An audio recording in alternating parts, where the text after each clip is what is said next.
Corporación Universitaria Minuto de Dios, podcast, presentado por Julia Yamina Castellanos Novoa, ID 498741, docente Mónica Montano Martínez, NRC 58125, electiva, Ibagué, Tolima, 2023. Bueno, en esta hora damos inicio a nuestras charlas de nuestro podcast. Vamos a hablar en esta hora de El Vergel. Nariño presenta sus memorias como un jardín entre montañas. Aquí, en esta humilde casa situada en el centro de este pueblo pequeño, rodeado de altas cordilleras montañosas, por el frente de la cima, por el costado, por la piedra Pipona, y bajo la mirada imponente del Cerro Negro, me he puesto a recordar y meditar en la terrible violencia que se adueñó de nuestro hermoso país, Colombia, y que sin pedir ni esperar llegó hasta aquí y se adueñó de la tranquilidad de esta región montañosa.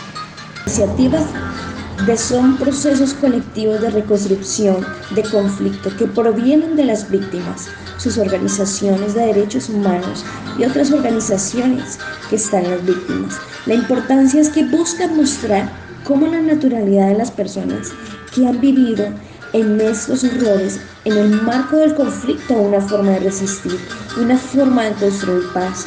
También mirando los hechos violentos, victimizantes, que los han amedrantado, pero lo importante es la naturalidad de las voces, el rescate de la oralidad, el rescate de las costumbres. Estos son informes, no son unas investigaciones académicas, sino que son expresiones libres de la sociedad civil en torno a la forma como pueden construir paz.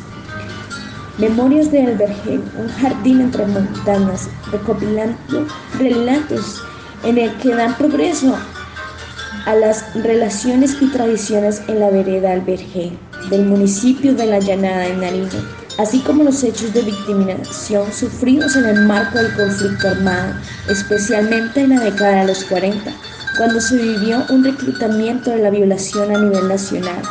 En este podcast relata los proyectos comunitarios de sus habitantes como una forma de aportar a la construcción de una memoria histórica sobre las tradiciones, la cultura y el amor al territorio, que se han visto fragmentados a causa de la violencia.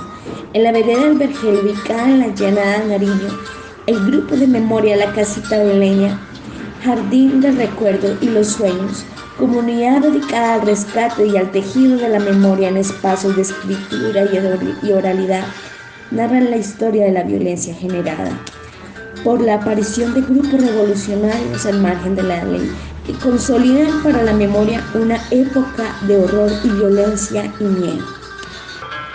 Vamos a hablar sobre cómo se desató esto.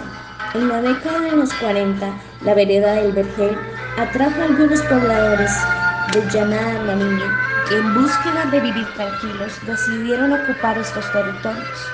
Es así como los primeros habitantes unen esfuerzos colectivos y crean las mingas, agrupación que les facilita construir sus casas e iniciar con los primeros cultivos de siembra.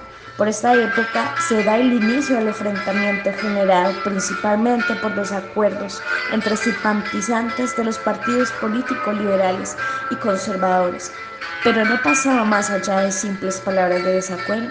A finales de los años 40, el panorama se complica aún más. Los relativos desacuerdos y enfrentamientos generan la creación de grupos llamados marimbas, palabras que aluden a la guerra, pelea o matanza. Los primeros hechos violentos ocurren cuando se da inicio a la quema de casas entre simpatizantes de los diferentes partidos políticos. Con estos hechos se da inicio a épocas de violencia, desunión, muerte y guerra.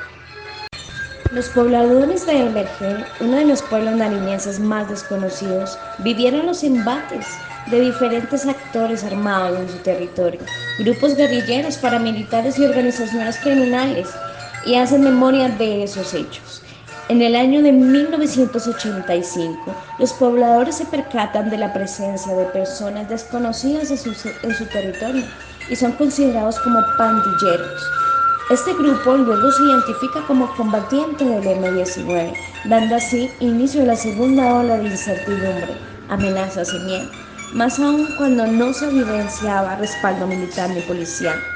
A poco tiempo aparece un grupo de milicia llamado guerrilla de la FARC, especialmente del Frente 29, que se ganaba la confianza de los beleños. Por el mismo tiempo aparece el tercer grupo, que era de la milicia del ELN. Todo esto desencadena una época de horror. Los paramilitares en la búsqueda de guerrilleros, lo que trajo enfrentamientos más intensos entre sus guerrilleros, paramilitares y policía. Hablamos de desplazamiento de sus habitantes, tiempo de hambruna y de incomunicación con el exterior, humillación y calumnias, desaparición, falsos positivos, cultivos ilícitos, muertes de líder comunitario, paz a medias. De esta manera, invocamos a la memoria histórica del Vergel, donde no solo hubo víctimas mortales, sino delitos de lesa humanidad, violación a los derechos humanos y a los derechos internacionales humanitarios. Pero en el Vergel quieren ser conocidos no por los estragos del conflicto armado, sino por todo lo que aún pertenece con ellos: el vestuario, los trabajos de campo, el agua, los remedios tradicionales, las carreteras, los proyectos educativos, las festividades y la danza.